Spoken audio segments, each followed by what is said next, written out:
Hello students, my name is Aman and welcome back to my YouTube channel school fellow classes. और guys, जैसे कि आपको मैंने promise किया था कि मैं आपको सिखाऊंगा कि सिंस और फॉर का यूज़ कैसे करते हैं, और इसके साथ साथ हम देखेंगे कि विल और शैल का यूज़ कैसे होता है और कहाँ कहाँ पे होता है। तो सबसे पहले हम बात करते हैं सिंस और फॉर की। ठीक है, देखिए गाइज, सिंस का जो यूज़ होता है ना, वो पास्ट टाइम में फिक्स्ड टाइम को दिखाने के लिए होता है। अब सर, ये फिक्स्ड टाइम क्या है? For example, they have known him since 1995। अब 1995 जो है एक पॉइंट ऑफ टाइम है, एक फिक्स्ड टाइम है कि मतलब मैं उसको जो है 1995 से जानता हूं। या Kapil has been here since 2 PM। ये जो 2 PM है, ये एक पॉइंट ऑफ टाइम है, ये एक फिक्स्ड टाइम है। ऐसी चीजों के लिए क्या आता है? सिंस। ठीक है।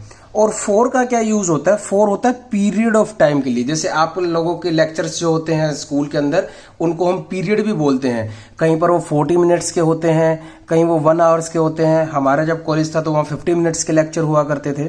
तो डिफरेंट डिफरेंट टाइम होता है। लेकिन पीरियड ऑफ टाइम क्या होता है? कुछ टाइम होता है जो आपको गिवन हुआ दिया होता है, जैसे 2 घंटे या 10 मिनट या 5 साल या 6 महीने या 1 हफ्ता। एक पॉइंट ऑफ टाइम मिलेगा। सिंस में इसका अपोजिट होता है, सिर्फ एक पॉइंट मिलेगा आपको, जैसे 1995।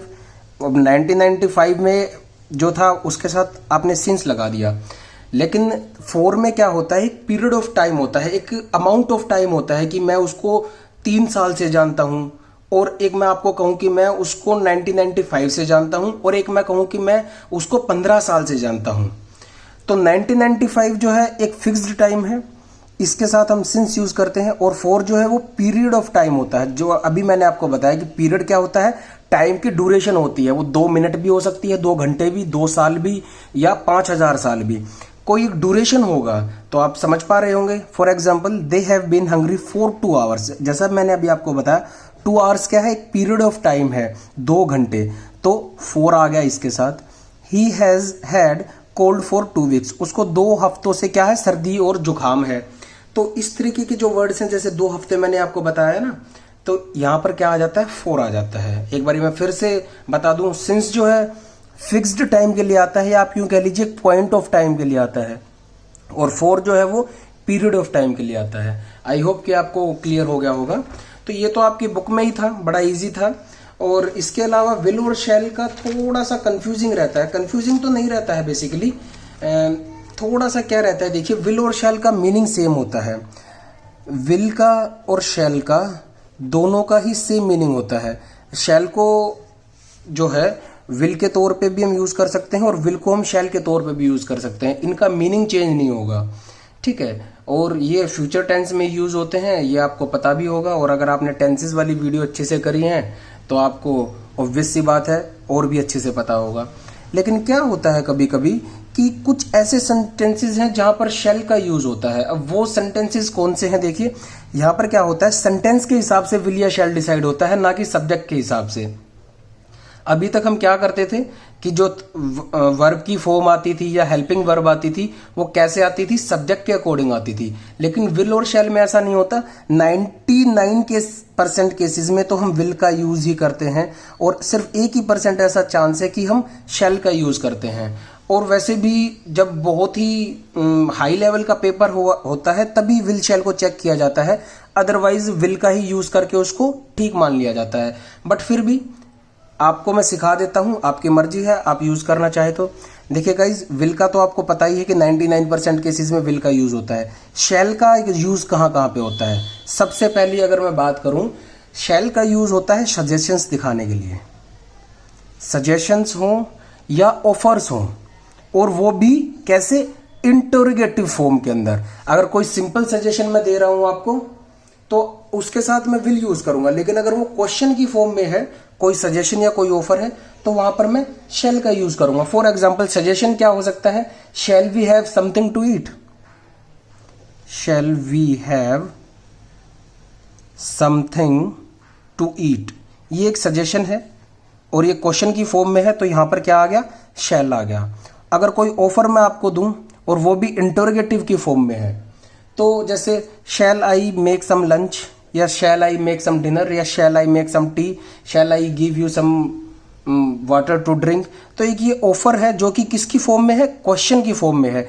ऐसे क्वेश्चंस, ऐसे इंटरोगेटिव सेंटेंसेस जिनमें सजेशंस या ऑफर्स की बात करी गई है, वहां पर हम शैल का यूज करते हैं। I hope you get the point. अच्छा, दूसरा क्या यूज है इसका, शैल का? शैल का दूसरा यूज है ओब्लिगेशन दिखाने के लिए। अब सर ये ओब्लिगेशन क्या होता है?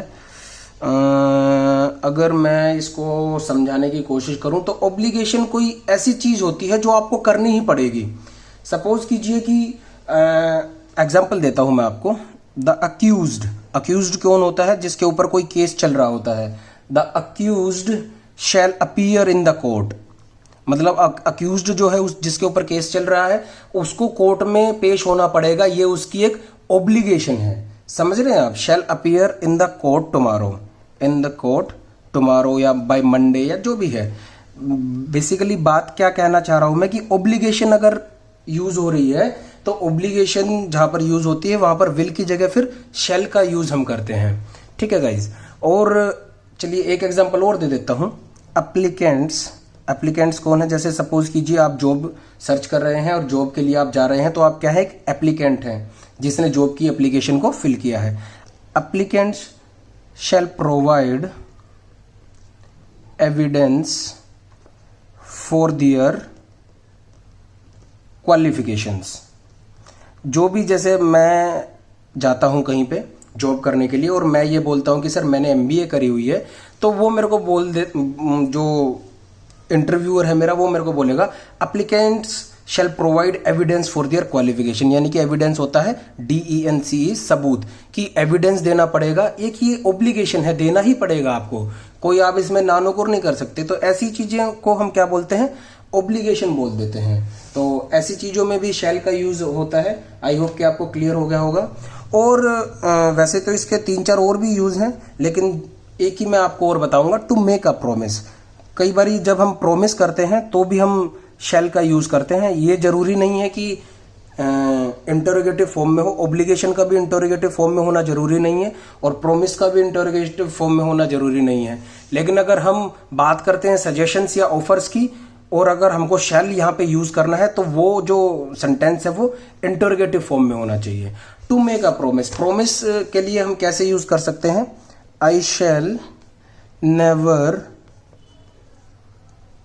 Forget the help you gave me. तो आपने देखा कि कैसे यहां पर शैल का यूज हुआ। तो यही था गाइज, विल और शैल का यूज। और बाकी जितने भी केसेस बच जाते हैं, इन सभी को 3-4 चीजों को छोड़ करके वहां पर हम सिंपली विल का यूज कर देते हैं। तो आई होप कि आपको विल और शैल में कैसे यूज करते हैं वो आपको पता चल गया होगा, और सिंस और फॉर के बारे में भी आपको पता चल गया होगा कि कैसे हम सिंस और फॉर का यूज करते हैं। तो आई होप कि अब आपको ये दोनों ही चीजें क्लियर हो गई होंगी। फिलहाल इस वीडियो में गाइज इतना ही, फिर नेक्स्ट वीडियो में मिलेंगे प्रोनाउन के पार्ट 2 के साथ। तब तक के लिए आप अपना ख्याल रखिए और अच्छे से अपने घरों में रह करके पढ़ाई कीजिए। Goodbye and take care.